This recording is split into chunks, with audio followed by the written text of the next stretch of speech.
ఓం శ్రీ దక్షిణామూర్తయే నమః. దక్షిణామూర్తిని సకల జ్ఞానములకు ఆది గురువుగా మరియు శివస్వరూపంగా భావిస్తారు. సనకాది మహర్షులకు మౌనంగానే వారి సంశయాలను తీర్చగలిగిన జ్ఞానస్వరూపుడితడు. అంతటి జ్ఞానప్రదాత యొక్క అష్టోత్తర శతనామావళి ఈరోజు పారాయణ చేద్దాం. ఓం విద్యారూపిణే నమః. ఓం మహాయోగినే నమః. ఓం శుద్ధజ్ఞానినే నమః.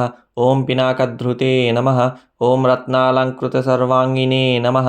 ఓం రత్నమౌళయే నమః. ఓం జటాధరాయ నమః. ఓం గంగాధరాయ నమః. ఓం అచలవాసినే నమః. ఓం మహాజ్ఞానినే నమః. ఓం సమాధికృతే నమః. ఓం అప్రమేయాయ నమః. ఓం యోగనిధయే నమః. ఓం తారకాయ నమః. ఓం భక్తవత్సలాయ నమః.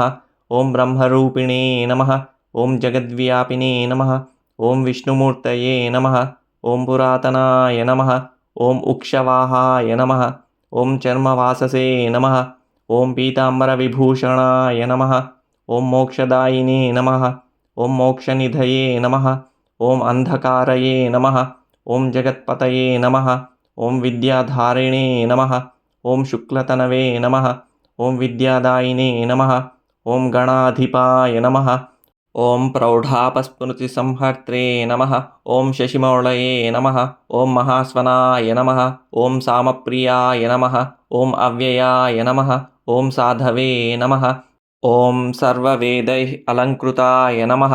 ఓం హస్తే వహ్నిధరాయ నమః. ఓం శ్రీమతే మృగధారిణే నమః. ఓం వశంకరాయ నమః. ఓం యజ్ఞనాథాయ నమః. ఓం క్రతుధ్వంసినే నమః. ఓం యజ్ఞభోక్త్రే నమః. ఓం యమాంతకాయ నమః. ఓం భక్తానుగ్రహమూర్తయే నమః. ఓం భక్తసేవ్యాయ నమః. ఓం వృషధ్వజాయ నమః. ఓం భస్మోద్ధూళితసర్వాంగాయ నమః. ఓం అక్షమాలాధరాయ నమః. ఓం మహతే నమః. ఓం త్రయీమూర్తయే నమః. ఓం పరబ్రహ్మణే నమః. ఓం నాగరాజైః అలంకృతాయ నమః. ఓం శాంతరూపాయ మహాజ్ఞానినే నమః. ఓం సర్వలోకవిభూషణాయ నమః. ఓం అర్ధనారీశ్వరాయ నమః. ఓం దేవాయ నమః. ఓం మునిసేవ్యాయ నమః. ఓం సురోత్తమాయ నమః. ఓం వ్యాఖ్యానదేవాయ నమః. ఓం భగవతే నమః. ఓం రవిచంద్రాగ్నిలోచనాయ నమః.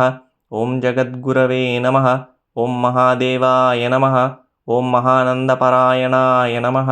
ఓం జటాధారిణే నమః. ఓం మహాయోగినే నమః. ఓం జ్ఞానమాలైః అలంకృతాయ నమః. ఓం వ్యోమగంగాజలస్థానాయ నమః.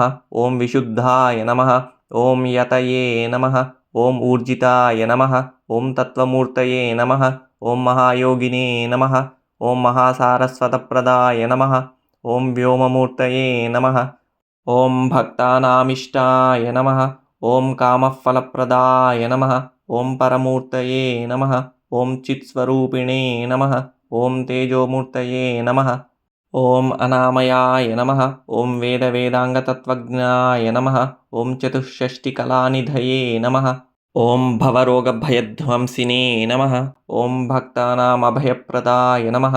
ఓం నీలగ్రీవాయ నమః. ఓం లలాటాక్షాయ నమః. ఓం గజచర్మణే నమః. ఓం గతిప్రదాయ నమః. ఓం అరాగినే నమః. ఓం కామదాయ నమః. ఓం తపస్వినే నమః. ఓం విష్ణువల్లభాయ నమః. ఓం బ్రహ్మచారిణే నమః. ఓం సన్యాసినే నమః. ఓం గృహస్థాశ్రమకారణాయ నమః.